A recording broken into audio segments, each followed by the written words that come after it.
que en estos momentos en los que los enemigos tradicionales del colectivo LGBT están campando a sus anchas, pues es importante que recordemos que unidos vamos a ser más fuertes. Claro, y estar todo el rato justificándote, ¿no? Que cansa mucho también, ¿no? Hay muchas personas que tienen la sensación, lo dicen, que tienen que estar todo el rato justificando una orientación sexual. Es terrible porque está cargando la culpa sobre la persona homosexual. Está diciendo, tú no solo eres homosexual, has decidido ser homosexual, sino que además con esa decisión estás generando un malestar muy profundo a tus padres, a tus abuelos, a tus hermanos y todo aquello. Eso es terrible. Ya estamos grabando, ya estamos grabando y de hecho voy a quitar esto de aquí y te voy a dar otra vez la bienvenida desde Alemania para Barcelona. Tú estás en Barcelona, ¿no, Gabriel? Barcelona, sí, estoy en Barcelona. No sé por qué todo el mundo piensa que vivo en Madrid, pero no, yo vivo en Barcelona, sí. Yo ya sé que estás en Barcelona. Bueno, para mí hoy es algo legendario.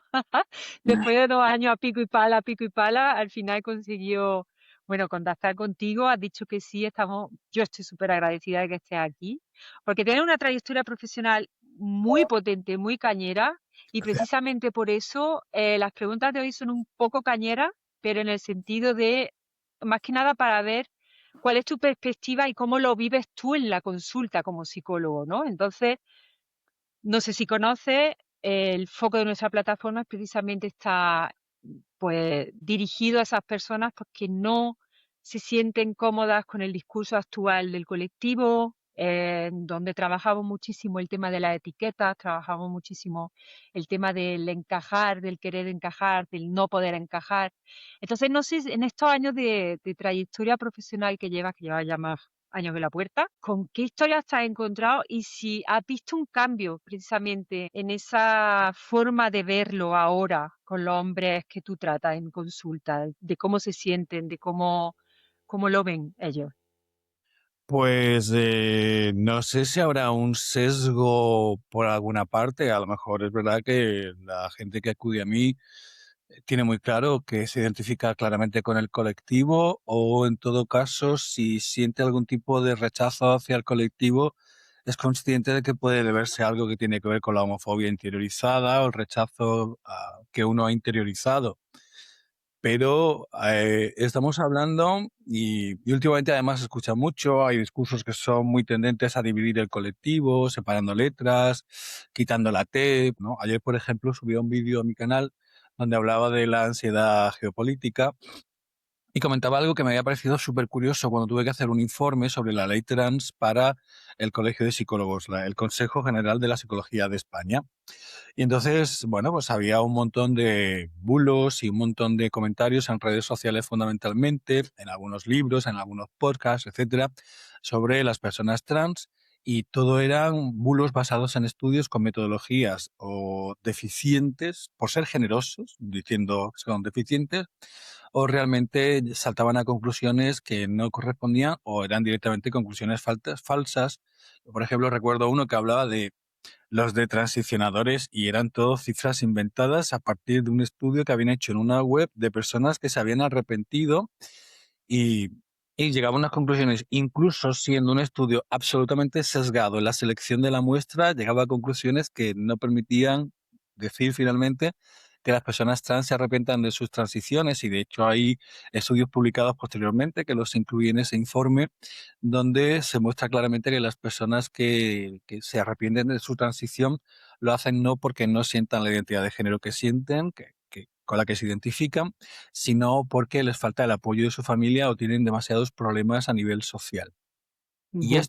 esto, lo más interesante, es que se repite en Estados Unidos, en Reino Unido, en Alemania, en Francia, donde quieras que vayas, los think tank de la derecha repiten exactamente los mismos bulos, sin haberse parado a informarse mejor, sin haberse parado a revisar absolutamente nada y repiten una y otra vez. Entonces ves que estas personas están organizadas y lo que quieren realmente es una división del colectivo.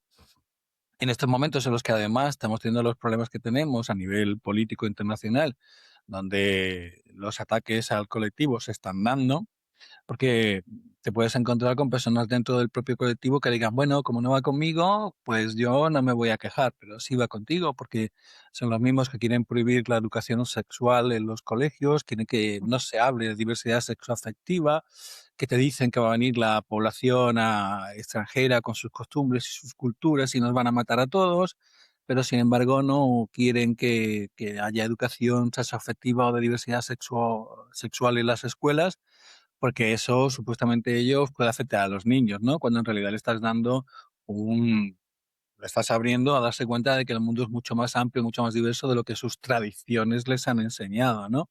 Y yo siempre digo lo mismo, igual que una niña criada por una familia católica, a pesar de que el cura de su parroquia diga que la homosexualidad es pecado, es capaz de entender que su compañero de clase tiene dos mamás y eso es perfecto porque lo está viviendo o porque han tenido educación sexoafectiva y de diversidad en las escuelas, pues el niño que provenga de una cultura que sea más homófoba también se podrá beneficiar de eso. Pero eso no lo quiere tampoco esa ultraderecha, que está promoviendo la división entre el colectivo. Entonces, bueno, el panorama tiene muchos matices, es muy amplio, no podemos decir nada, hacer una afirmación, un eslogan básico, esto es así, esto es asado, y nos damos cuenta de que estamos en un momento en el que lo que prima, lo que es más necesario que nunca es precisamente la unidad de todo el colectivo, que nos demos cuenta de que lo que le afecta a una parte del colectivo también le va a afectar a los demás, pero aunque no te vaya a afectar por solidaridad, por empatía, por ser conscientes de que durante estos 50 años hemos luchado todos juntos, deberíamos continuar todos juntos. Entonces, el rechazo al colectivo, pues no vas a estar 100% de acuerdo con todas y cada una de las líneas políticas que diga una asociación o un colectivo. Evidentemente, dentro de estos espacios hay lugar para la crítica, por supuesto. Lo único que en estos momentos en los que los enemigos tradicionales del colectivo LGBT están campando a sus anchas, pues es importante que recordemos que unidos vamos a ser más fuertes, vamos a ser capaces de mantener nuestros derechos de una manera mucho más clara y definitiva y que lo que necesitamos ahora es unirnos más todavía. Claro, es que no sé si te acuerdas, ¿tú te acuerdas de la serie de Érase una vez la vida? Ujú, Sí, que era muy chula y es súper, súper didáctica. Pues ahí precisamente cuando tenía, por ejemplo, una bajada de defensa, entraban los virus. ujú. Y eso siempre lo relaciono mucho con esto, ¿no? Con esa debilidad que hay ahora mismo de no sentirse que... Ya no se trata solamente de la gente de fuera que quiere dividir al colectivo, sino de la gente que está dentro del colectivo, que precisamente no quiere encajarse en un determinado modelo o en una determinada idea de lo que tiene o debe ser una persona gay, por Sí, decirte algo, lo que ¿vale? pasa es que eso tiene mucho que ver con un estereotipo que hemos interiorizado, por eso hablamos de homofobia interiorizada. Pensar que ser homosexual equivale a todo el estereotipo es tener una visión muy limitada, muy sesgada, muy equivocada de lo que significa ser homosexual. Homosexual significa que te enamoras de personas de tu mismo género. Ya está. Tendrás unas ideas políticas determinadas, unas aficiones determinadas. No tiene por qué gustarte el estereotipo, no tiene por qué gustarte el drag, no tiene por qué gustarte las divas, no tiene por qué gustarte, no tiene por qué gustarte. Y de hecho, eso hace mucho tiempo que ha cambiado ya. Lo que pasa que hay que moverse un poquito, ¿no? En grandes Ujú, ciudades, por ejemplo, donde hay mucha más masa crítica de personas y gracias a la demografía, pues puedes hacer más cosas porque hay más colectivo, te vas encontrando cada vez más especializaciones. Evidentemente está el mundo de la noche, los bares en los que hemos estado muy ligados por una razón histórica, eran los únicos espacios en los que no éramos rechazados. De hecho, la revolución comienza en Stonewall, que era un bar donde podían ir los maricas de Nueva York, porque era el único sitio donde se les permitía tomarse una bebida, porque estaba prohibido servir alcohol a los homosexuales, ¿no? Siempre ha habido mucha relación con el mundo de la noche. Pero como te digo, en el presente hay clubes de lectura, hay clubes deportivos, hay grupos excursionistas, hay grupos de gente que profesa algún tipo de fe, hay muchísima diversidad. Entonces, pensar que yo no me quiero acercar al colectivo porque no estoy de acuerdo con las cosas que hacen, tal y cual, y dices, bueno, pues tienes una visión un poquito superficial. Si te acercas un poco más al colectivo, verás que hay muchísima diversidad y que hay muchísimas opciones. ujú. Esto es lo que te encuentras tú en consulta, te encuentras con hombres que piensan precisamente así. Sí, de hecho, hay una cosa muy curiosa con hombres que tienen ya una cierta edad, ¿no? Que precisamente han rechazado su homosexualidad basándose en un estereotipo. Y me explico. Hombres que tienen 50 y tantos, 60 años, me cuentan. Dice, claro, yo cuando era joven, el estereotipo de homosexual, pues era el que salía en las películas. El afeminado, y perdón porque voy a utilizar un cliché, ¿de acuerdo? El afeminado, peluquero, que gritaba mucho y era pues muy ostentoso, ¿no? Que es un estereotipo distorsionado, todo aquello, que también hay personas que tienen su pluma y es maravilloso, ¿no? Pero claro, estas personas no se identificaban, decían, es que yo no soy así, será que no soy homosexual, ¿no? Y claro, les faltaba poder comprender que ser homosexual no tiene absolutamente nada que ver ni con una expresión de género, ni con unas preferencias en cuanto a la diversión, ni con nada en absoluto, sino simplemente que te enamoras y que deseas sexualmente a personas de tu mismo género, ¿no? Entonces esta confusión ha existido, se aclara, las generaciones más jóvenes pues están viendo que existe muchísima diversidad en todo el colectivo y que sí, que ser gay significa que es eso, lo que digo, que te sientes atraído afectiva y sexualmente por otros hombres, pero que luego vas a ser pues de tu padre y de tu madre y que vas a responder, esto lo cuento en Quiérete mucho, maricón y todo ese tipo de cosas, que no con otro hombre gay simplemente porque el hecho de que seas gay, ¿no? Pero eso también es entenderlo. No todos los heterosexuales son iguales. Hay heterosexuales de derechas, de izquierdas, que le gusta el fútbol, que le gusta leer, hay de todo. Pues evidentemente en nuestro colectivo también. De hecho, ahora que lo acabas de nombrar, me has dado paso a ello. Los libros que tú has escrito, yo me he leído dos, me voy Ujú. a leer el siguiente que sale el 17 de marzo, chicos y chicas, que lo sepáis. Tenemos ya sí, sí. Sí, sí, además un día súper chulo porque es el día de San Patrick, que es mi día, vamos, yo ahí me bebo una Guinness siempre. Sí, además, la presentación me confirmaron que será el propio día 17. Creo que será un buen Oh, momento para celebrar. qué guay, qué chulo, qué chulo. Pues sí, Agradezco. en ese Quiérete mucho maricón, en Grindemburgo, por ejemplo, que fue el último que yo me leí, sí que es verdad que muchas veces la desinformación, Mm. porque te puedes encontrar con mogollón de información que a lo mejor está muy segada, como tú decías anteriormente con el tema de los estudios, y hay cosas que a lo mejor no se conocen y ya se tildan de esto es así o esto es asado y no me bajo del carro, ¿no? Entonces yo creo que ahí es cuando sale y surgen también las etiquetas, ¿no? De las que hablábamos antes. Es que El tema de la etiqueta también es muy complicado, ¿no? O de quitársela o de que hay, por ejemplo, personas que se encuentran mejor etiquetándose o identificándose con esa etiqueta, ¿no?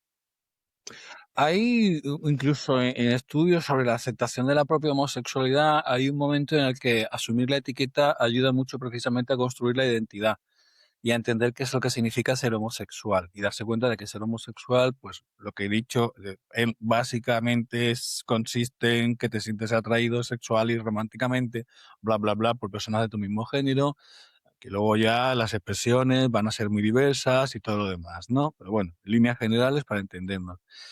Y luego, una vez que has construido esa etiqueta y te quitas de encima todos los estereotipos y te das cuenta de que dentro del propio colectivo existe evidentemente muchísima diversidad, pues como somos un grupo humano, pues dentro de los grupos humanos hay diversidad, siempre en todos, ¿no?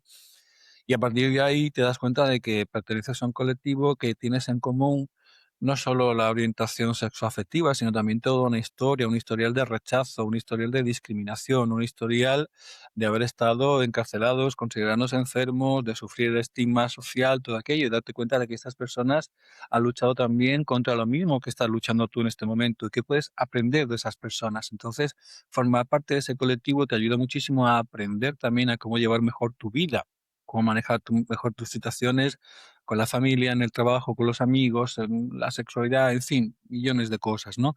Y pertenecer, abrazar la pertenencia al colectivo también nos ayuda a construirnos mejor. Después, todos los seres humanos queremos ser individuos, queremos sentir que tenemos algo distintivo y especial, evidentemente, y no nos vamos a definir únicamente por la etiqueta, es como si ahora nos definimos por la etiqueta por la nacionalidad. Pues lo único que dice mi nacionalidad es en qué territorio de este mundo, constituido a nivel político como un país, pues resulta que yo nací allí, me dieron una cosa que es la nacionalidad y muy bien, pero vamos, que tampoco hice ningún esfuerzo y ser español no significa absolutamente nada. O no, porque también me da un lenguaje, una forma de entender el mundo, me proporciona una cultura, me proporciona una historia compartida, me proporciona una serie de elementos que claro que tienen que ver con mi identidad. Aunque yo no me dé cuenta, aunque piense que ser español es lo menos importante del mundo porque no creo las fronteras ni creo las nacionalidades. por supuesto, pero yo reconozco que yo he sido educado de una forma muy diferente a un finlandés o a un polaco y que las condiciones en las que yo he crecido y como yo veo el mundo depende mucho de cómo ha sido esa historia mía, ¿no? Y ahí, pues sí reconozco que la etiqueta español ha tenido algún tipo de influencia. No la máxima, evidentemente, supero el ser español y me da igual ser español, ser mexicano, ser alemán o ser tailandés, pero entiendo que ha habido un aporte en mi biografía que no puedo olvidar. Desde la psicología es cierto que para algunas personas asumir una etiqueta puede ser un apoyo inicial en la construcción de la identidad, ya que ofrece un marco para entenderse y sentirse acompañado por una historia colectiva. Reconocemos, como señala Gabriel, que compartir experiencias de discriminación y lucha puede generar aprendizaje y sensación de pertenencia. Sin embargo, desde nuestra perspectiva, las etiquetas también pueden volverse limitantes si pasan de ser una herramienta puntual a convertirse en una definición rígida de la persona. Valoramos el derecho individual a utilizarlas si así se desea, pero ponemos el foco en la experiencia humana más allá de cualquier clasificación. La identidad no se agota en una palabra, es dinámica, diversa y única, y no necesita ser encasillada para ser válida. ¿Cómo trabajas tú la etiqueta en consulta? Porque yo creo que muchas personas también sí que es importante identificarlo sobre todo, ¿no? El decir, vale, me estoy dando cuenta que me estoy identificando constantemente con esta etiqueta, ponerle un nombre, ¿eh? Lo podemos llamar de cualquier cosa. Pero ¿cómo ese proceso de identificación plus aplicación plus, ¿no? El día a día con ese trabajo, con ese proceso que seguro que no es fácil. Intentamos no darle más relevancia a la que realmente tiene, es lo que te estaba contando ahora, ¿no? Y ser Ujú. consciente de ello y plantearlo desde un primer momento en la consulta. Decir, mira, lo de tener la etiqueta, porque para muchas personas llegan a consulta con una necesidad imperiosa de saber si son homosexuales o no, definirse, y es lo primero que conviene mm, clarificar y también tranquilizar. Oye, que esto solo lo vamos a utilizar para que tú te entiendas y le que pongas un nombre que con una sola palabra ya estés informando al resto del mundo que tú te enamoras y deseas sexualmente a otros hombres, que si algún día traes una pareja a la cena de Navidad será otro hombre, que si en la cena de empresa pues invitan a las parejas, tú irás acompañado a otro señor y tienes una etiqueta que te sirve para facilitar esa información de una manera muy inmediata. Ahora bien, no eres tú, tienes tu historia, tienes tu personalidad, tienes tus aficiones, tienes tus preferencias y eres un individuo único, repetible y distinto del resto. Y nos vamos a fijar en esto, nos vamos a fijar en el daño que te ha hecho el estigma, nos vamos a fijar en el miedo que tienes a visibilizarte ante otras personas a causa de cómo se ha estigmatizado esa etiqueta. Es decir, vamos a trabajar no tanto el asume, cuélgate la etiqueta, ponte una camiseta, sino, bueno, tenemos una característica, ha sido mal recibida, es peor la etiqueta para el resto del mundo que es homófobo que no para nosotros bastante irrelevante, pues hay que Lo iba a probar. decir. ¿Qué significa eso? Pues no significa absolutamente nada. Sí, que me gustan los tíos, vale, muy bien. ¿Qué dice de mi personalidad? Pues no, absolutamente nada. Ni de qué aficiones tengo, ni si me gusta más el sexo me gusta menos, ni si me gusta más la fiesta me gusta menos. Es que no dice absolutamente nada, por más que el estereotipo lo afirme. ¿Qué ocurre? ¿Contra qué tengo que luchar yo? Contra el estereotipo que tienen estigmatizadas otras personas de fuera del colectivo, que como están fuera del colectivo, pues no han hecho la reflexión de decir, ah, bueno, la etiqueta está aquí, me sirve para dar explicaciones breves y todo el mundo entiende, pero no me define como persona al completo. Ajá, muy bien. Vale, tú lo tienes muy claro, a lo mejor desde fuera no lo tienes tan claro. Claro, y estar todo el rato justificándote, ¿no? Que cansa mucho también, ¿no? Hay muchas personas, por lo menos los que yo he conocido, que tienen la sensación, lo dicen, que tienen que estar todo el rato justificando una orientación sexual que ni le viene ni le va a mucha gente que no tiene por qué saber de su vida privada, ¿no? Tampoco. Bueno, Entonces, en ese sentido, lo de la vida privada, yo no conozco a ningún heterosexual que oculte que es heterosexual. Todos los heterosexuales os sentís con la tranquilidad de poder afirmar tranquilamente que sois heterosexuales sin ningún tipo de inconveniente ni problema. A mí me encantaría que absolutamente todas las personas LGBT tuvieran la mismísima tranquilidad para afirmar que son LGBT. Sería fantástico. El día Mm. que lleguemos a eso, genial, maravilloso. Y si tú llegas a un día en tu trabajo y dices, me voy un poco antes porque he quedado con mi novio para comprar unos zapatos o porque hemos quedado para cenar, que es nuestro aniversario, pues todo el mundo dirá, Mm. ay, qué bien, pásatelo estupendo, qué bien. Que sería genial que pudieras decir, he quedado con mi novia, que es nuestro aniversario, lo vamos a celebrar, y todo el mundo te diga, ay, qué bien, felicidades, me alegro por vosotras. Es decir, yo hice un experimento en el último posgrado que realicé como alumno Ujú. y, y entonces me dije, venga, vamos a ver cuánto tardan cada uno de estos profesores heterosexuales en salir del armario. Todos salieron del armario en la sesión. Las clases eran de 2 horas, ¿eh? Todos salieron del armario, todos, absolutamente todos. Todos te contaban historias suyas, ejemplificando lo que estaban explicando. Yo me acuerdo, por ejemplo, de una profe maravillosa que nos estaba hablando de lo importante que resulta captar la modalidad sensorial que emplea el paciente en sus descripciones para utilizarla tú también y conectar, generar más vínculo con ese paciente. Y entonces nos puso un ejemplo. Dice, voy a contaros una historia y vosotros me decís cuál es la modalidad que yo utilizo, si es más la visual, la auditiva, la que sea, ¿no? PNL.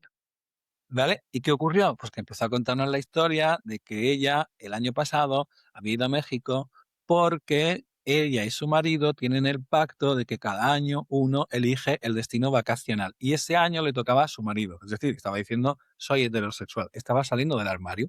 Ningún problema, porque nos estaba contando una historia que todos entendíamos que era y lo digo con todas las comillas del mundo, normal.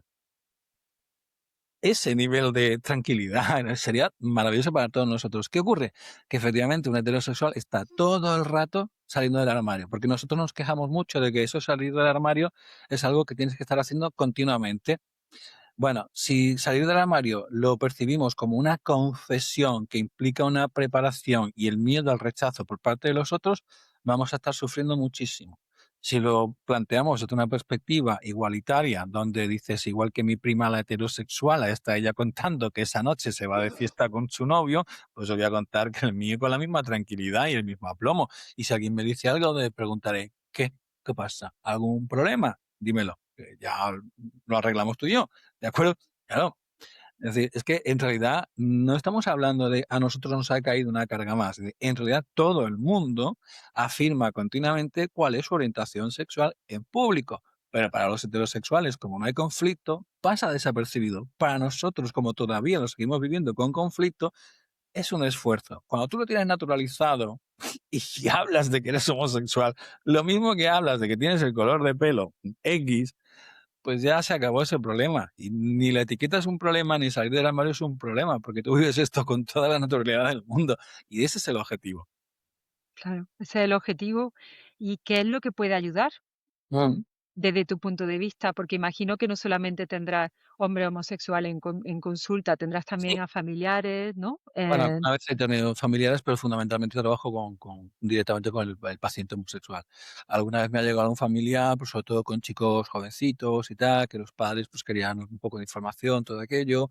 O alguna vez me ha pasado que unos padres se han puesto en contacto conmigo porque el hijo les ha salido del armario con 16, 15, 17 años y quieren información de cómo le pueden ayudar a que lo lleve lo mejor posible porque quieren que su hijo sea feliz, ¿no? Y eso sí lo he trabajado, pero fundamentalmente trabajo yo directamente con hombres homosexuales.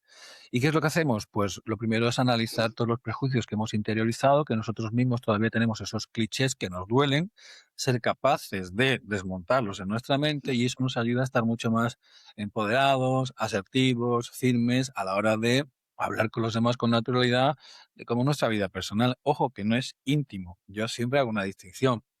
Íntimo es que tú le cuentes a alguien que te comes la lefa cuando le comes la polla a tu novio. Eso es íntimo.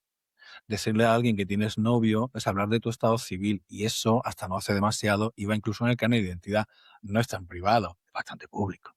Ujú. Naturalicemos eso, ¿eh? Que hasta ahora nosotros manteníamos callados y buscábamos todo tipo de excusas de lo que se ve no se pregunta, no hablo de mi vida privada, porque nos daba miedo decir que somos homosexuales. Si superamos ese miedo y entendemos que realmente estamos en una sociedad igualitaria, si nos creemos la igualdad, yo la ejerzo.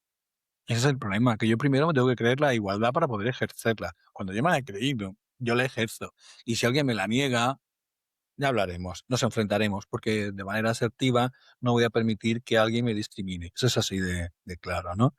Entonces, Ujú. Pues ya te digo, lo primero es desmontarlo tú. Cuando lo desmontas tú te das cuenta de que esto realmente es algo muy natural y no vas a consentir que nadie lo vea como otra cosa, resulta más fácil. Entonces, empieza por ti realmente, ¿no? O sea, Siempre. claro, es que no sé si a ti te pasa o si tú lo has visto, pero tengo la sensación de que hay mucho movimiento también en las redes, sobre todo en las redes sociales, Ujú, de poner la responsabilidad hacia afuera. A nivel social, lógicamente, tema comunitario, no hay ninguna duda, ahí no digo nada, pero sí es verdad que hay mucho discurso de es que si esa persona no lo entiende, yo no lo puedo entender, ujú, ¿no? Entonces, lo que tú me acabas de decir ahora ratifica precisamente lo que yo pienso, que es el hecho de que primero hay que trabajarse uno ujú. para tener la seguridad también de, pues, de defender tus valores, defender lo que tú piensas y tu visión, ¿no? Claro. Pero eso como en todo, yo creo que si tú adoptas una postura política, te afilias a algún partido, si tú perteneces a alguna asociación, yo qué sé, que considere pues, la defensa de la lengua, por ejemplo, que es una cosa que también encontramos, o la preservación Ujú. de tradiciones culturales y todo aquello, si tú no tienes elaborado ese discurso de por qué es importante preservar una lengua, preservar una tradición, por qué es importante conocerlas, si tú no tienes claro eso, cuando alguien te cuestione y no sabes qué contestar, pero ¿qué estás haciendo? Qué tontería, pero ¿eso a qué sirve? Pues si tú no lo tienes claro, ¿cómo vas a responder cuando alguien te cuestiona? Sería deseable que la gente no se entrometiera. ¿A qué te dedicas? No, pues yo recupero bailes tradicionales. Ay, qué bonito, muy bien, me alegro por ti, fantástico, ya está. Pues sí, pero si nos encontramos con gente que te cuestiona, que lamentablemente nosotros nos encontramos con muchas personas que nos cuestionan continuamente, pues tú necesitas tenerlo muy claro. Y te pongo un ejemplo. Aquí en nuestro país lo vemos cada vez menos, en Europa en general lo vemos cada vez menos, la verdad, las cosas como son, por ejemplo, lo que llamamos la Europa occidental, ¿no? Pues vosotros en Alemania, Centro Europa, nórdicos, nosotros, tal, ok, muy bien.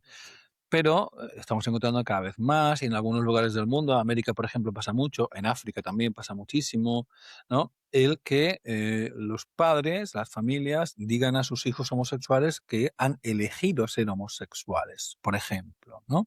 Y que como han decidido ser homosexuales, están generando un problema en la familia porque la familia es muy católica o muy evangélica, que eso también ocurre con mucha frecuencia, y claro, han tomado esa decisión, son culpables de haber tomado una decisión que hace daño a su familia, ¿no?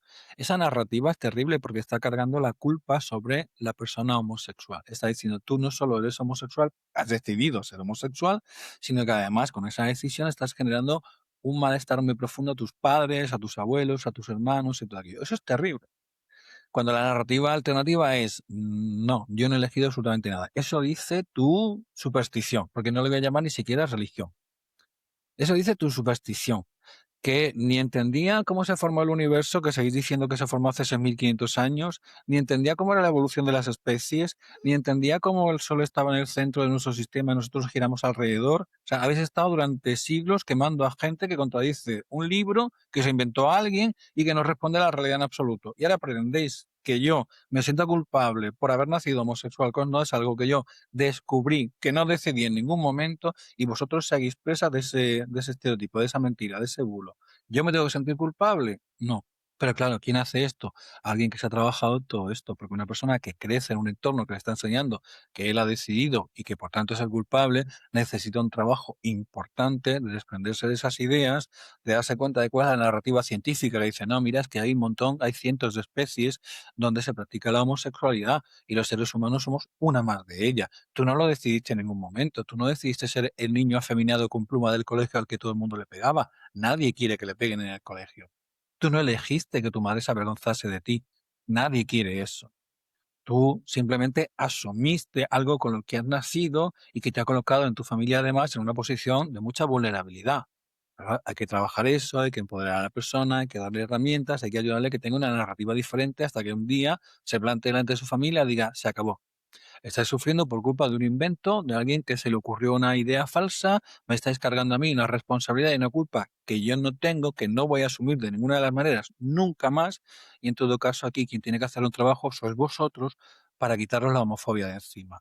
a mí me gusta siempre decir que cuando nosotros salimos del armario, en realidad estamos sacando del armario a los homófobos, porque mientras estamos escondidos, los homófobos parecen buenas personas. Cuando nosotros salimos del armario, el homófobo que está cerca revela su verdadera cara y ahí se ve que es una mala persona que discrimina a los demás y no les gusta. Pero bueno, que se lo solucionen y dejen de discriminar a los demás. Ya está, se acaba el problema. Me encanta.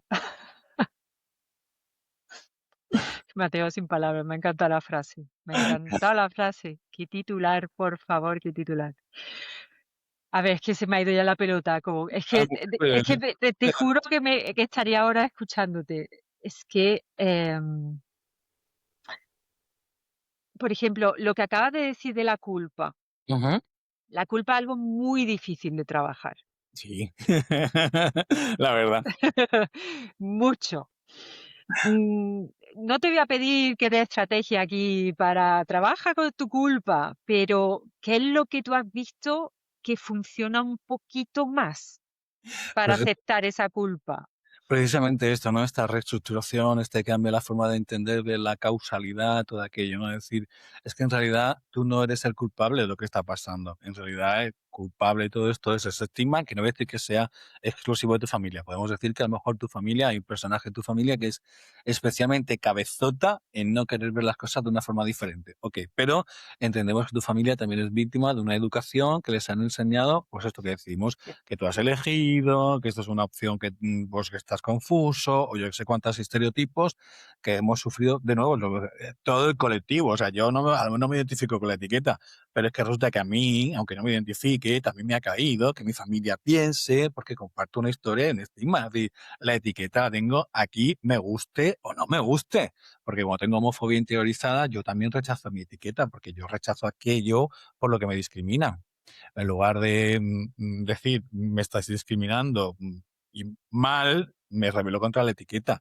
Es como si, yo qué sé, pues es un poco el síndrome de Michael Jackson. Has sido racista conmigo, me vuelvo blanco. Cariño, igual la solución sería terminar con el racismo. Perdona, no que tú te cambies de color, amor mío. O sea, claro, mm, se entiende, ¿no? Con todos los respetos, pero vamos por ahí, ¿no? Entonces yo lo que trabajo fundamentalmente esto es entender que realmente la persona, lo analizamos así, no ha generado ningún malestar, no es el culpable de nada, ¿no? Alguna vez me he encontrado con temas muy graciosos, ¿no? De que el paciente después de todo esto, de aquello que se te queda mirando en alguna sesión, te dice, tiene guasa que al final sea yo el único cuerdo de mi familia. Como diciendo, al final me he dado cuenta de que yo no soy el problema es que mi familia está un poco zumbada y son unos integristas y no entienden las cosas porque nada que ven lo que diga el pastor de su iglesia. Y claro, ¿qué hago yo con esto? Pues nada, igual marco un poco de distancia y ya, pero efectivamente no soy el culpable de esta situación. El culpable en todo caso será el estigma, la discriminación, los estereotipos, la superstición religiosa, el integrismo, o sea, pero yo no. Y ahí, claro, empezamos a ver las cosas de forma muy diferente. Cuesta, o si ves tu madre que está llorando, pues cualquier persona con sentimientos se siente compungido. ¿Quién coño quiere hacer llorar a su madre? Nadie. Y lo Claro. pasan mal, te sientes culpable, pero dices, mamá, es que esto no es algo que dependa de mí, es que es tú que tienes que empezar a ver las cosas de forma diferente. Te conviene mucho empezar a ver las cosas de forma diferente, pero yo es que he nacido así, he salido de ti así, mamá, es que no lo he decidido, no lo hago por fastidiar, de verdad. Y en todos estos años que habrás tenido, imagino todo tipo de nacionalidad en tu consulta, ¿no? Y seguirás teniendo, y más viviendo en Barcelona, que es tan multicultural, ¿no? Sí, pero además como yo trabajo online, pues trabajo en cualquier Ah, lugar. también. Tengo Claro, pacientes, claro. mientras hablen español, no hay... Mientras hables español da igual. Sí. ¿Has visto, Bea? ¿Tienes algún tipo de...? Porque te quiero decir, y bueno, es una petición mía que no sé si algún día aparecerá en tu rastra de libros maravillosos, pero sí que me gustaría mucho esa mirada intercultural en el tema de la consulta en el mundo gay. Porque sí que, bueno, yo claro, yo vivo en Alemania, pero también, ¿no? Trato con personas de otras culturas y sí que hay una diferencia, bueno, bastante palpable en algunos aspectos de la persona, ¿no? Cuando tratan determinados temas. ¿Tú podrías decir así a voz de pronto algo que te hayas encontrado en consulta que hayas dicho, ostras, cultural 100%? Mm, sí, hay un par de cosas que me han sorprendido bastante. Por ejemplo, con hombres que provienen de contextos islámicos y tal, el tema de Ujú. las relaciones entre dos hombres también depende mucho, ¿eh? Porque en Dubái, con una VPN que te ponga por fuera, en Dubái de ahí mucho todo el mariconeo del mundo y con mucha precaución, donde quedas, cómo lo haces, todo aquello. Pero, a ver, que volvemos a lo mismo, es una condición que corresponde a la naturaleza humana. Es que en todos los lugares del mundo, en todas las épocas históricas, va a haber homosexuales, sí o sí. ¿Qué hacen? Claro, ellos te lo estructuran de una forma un poco curiosa. Yo, por ejemplo, recuerdo, este fue un amigo que se echó un novio indio, ¿no? Y habíamos tenido algunas conversaciones, hemos hablado, todo aquello. Claro, es una cultura muy machista, donde los géneros están muy separados y además el hombre domina sobre la mujer. Y ellos, que entiendo que una persona quiera sobrevivir en un entorno complicado, pero me parece también terrible que hagan uso de esa jerarquía entre los géneros, ¿no? Y claro, lo que te cuentan es que como ellos la única obligación que tienen realmente es estar casados con una mujer y tener hijos. Pero que si yo este fin de semana le digo a mi mujer, oye, que me voy con mi amigo de fin de semana donde sea que no te importa, ella no puede decir absolutamente nada, ¿no? Entonces, esas culturas, por una parte, son muy homófobas, pero precisamente como son muy machistas, simplemente cumpliendo el expediente, se lo organizan ellos y hacen lo que les da la gana. Tienen todo es doble vida. Aquí, por ejemplo, es muy frecuente encontrarte chicos que están casados con mujeres que provienen de países de, pues, de la península arábiga, por ejemplo, de Dubái, de los Emiratos, en fin, incluso de Arabia Saudí. He conocido alguno que otro en el circuit, ¿no? Y en sus países pues hacen lo que allí se llama una vida normal y aquí pues hacen su vida gay, ¿no? Y lo pueden llevar perfectamente porque nadie, absolutamente nadie, y menos la esposa, se va a meter en sus vidas personales. A mí me parece terrible que una persona tenga doble vida. Me parece terrible que una persona engañe. Puedo entender que en unas condiciones tan tremendas como, oye, que si eres homosexual te vamos a colgar y te vamos a matar, puedo entender que una persona en esa situación intente sobrevivir como buenamente puede. Lo puedo comprender. Pero es algo que es cultural, que es culturalmente obligado y que no les queda más remedio. Pareciéndome terrible, pero claro, nuestra función también es entender cuál es la realidad de la persona y en todo caso acompañar para que haya menos sufrimiento posible. Pero ya me gustaría a mí poder cambiar legislaciones y que la gente fuera más feliz y no la discriminara y tal, ¿no?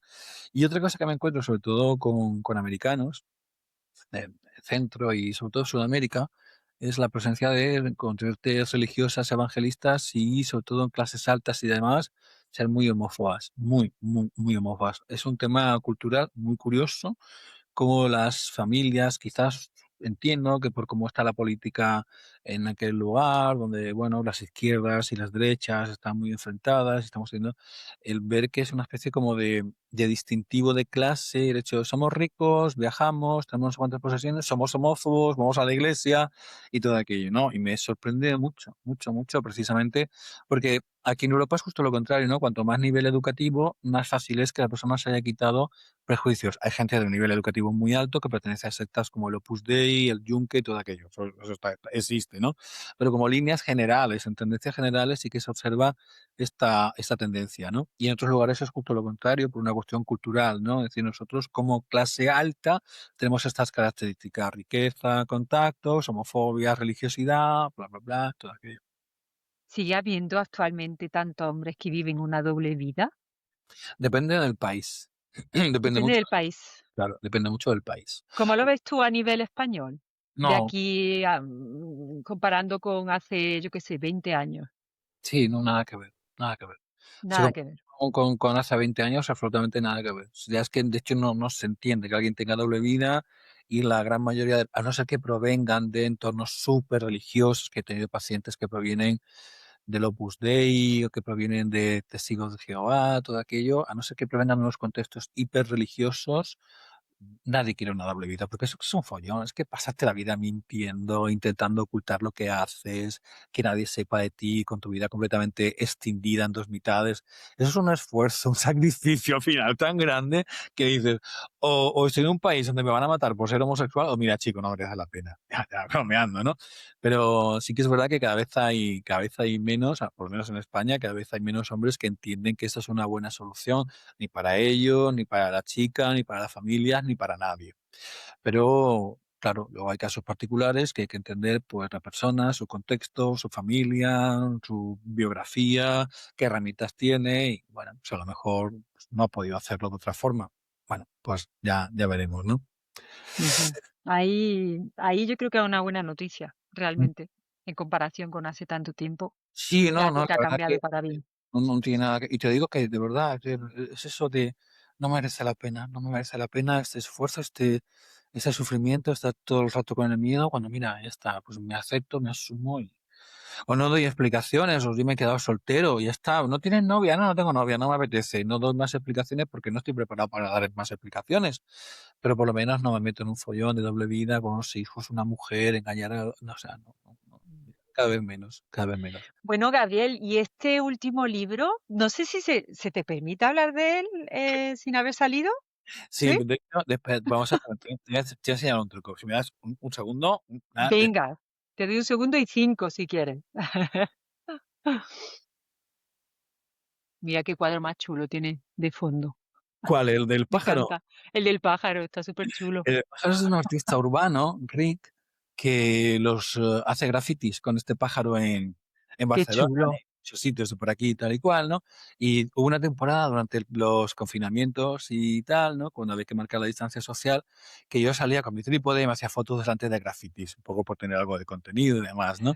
Y se puso en contacto conmigo, tal y cual, no sé qué, y como le colgaba fotos de sus grafitis y tal, me regaló este cuadro. Es una edición limitada. Ole, Todo qué muy chulo. guay, Sí, sí.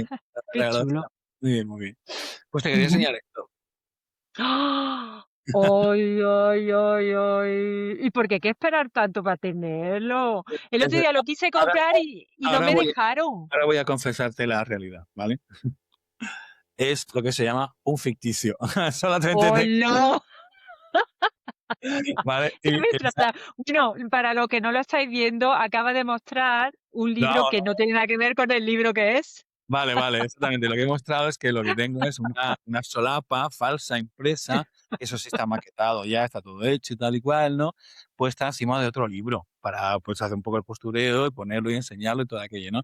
Pero en realidad no está impreso todavía, está maquetado, está Eso todo. eso no se hacía con los libros que estaban prohibidos en la época y se ponía otra solapa para que no se viera lo que se estaba leyendo. Eso lo escuché yo en el amante de Lady, ayúdame, No me Gabriel. acuerdo cuál era la ley de Chamberlain, no sé, Lady Chamberlain sí, algo de eso, que vamos, que lo escuché yo. Y alguna vez alguno oye, me ha dicho que con el Quiérete mucho maricón le ponía un forrito en la solapa para leerlo en el metro. o me está el titulito, en el metro, Alguna vez y mis amigos pero mis te lo iba amigos a decir. este libro es maravilloso para ver la gente que está fuera del armario, porque si vas así, te da igual lo que la gente sepa. Está muy bien. Y Sí, ahora quiérete mejor, maricón, pues sí, mejor todavía. porque fue Te la historia fue que ahora cumplen 10 años de que se publicó Quiérete mucho maricón. Buah, ya una Y claro, década, qué pensando, dices: bárbaro. "Hostia, pues una década, el libro vendiéndose, que sigue rodando y todo aquello, igual sería interesante dar alguna especie como de segunda vuelta", ¿no? Y la idea era hablar de autoestima. De hecho, el Ujú. libro lo dice en su portada, ¿vale? Claramente es un Sí, manual de dice, un autoestima, manual sobre la autoestima de los hombres homosexuales, exactamente. ¿vale? Aunque ya lo toca en Quiérete mucho, maricón, aunque Pero ya aquí lo es toca, más específico, o sea, pero habla aquí ya va a saco, ¿no? sí, sí, sí, es que es la autoestima, los componentes, cómo se forma, cuáles son las amenazas, los problemas que arrastramos del rechazo, herramientas, ejercicios y luego por diferentes Oh. áreas, ¿no? El armario, las relaciones, las drogas, la familia, en fin, todo, ¿no? Y es un libro muy centrado en quererse bien, O sea, no solo, sí, que a veces la teoría me la sé, dices, muy bien, me tengo que creer, estupendo. ¿Y cómo hago eso, no? Venga, pues vale, vamos a trabajar esto, ¿no? Es como nos queremos a nosotros mismos. Y así que, pues eso, un 10º aniversario, una vueltecita, más o menos un poco, incluso el enfoque es similar porque va por bloques y todo aquello, pero es un libro distinto, es un libro que trata aspectos que no he trabajado anteriormente en libros y vamos a hablar de la autoestima, que la tenemos muy deteriorada todos. Ay, sí, sí, sí, por Dios, la autoestima, por Dios, la autoestima. Qué guay, Gabriel. ¿Y cómo se siente uno pensando que hace 10 años que escribió ese pedazo de Biblia para el mundo homosexual? ¿Cómo se siente uno?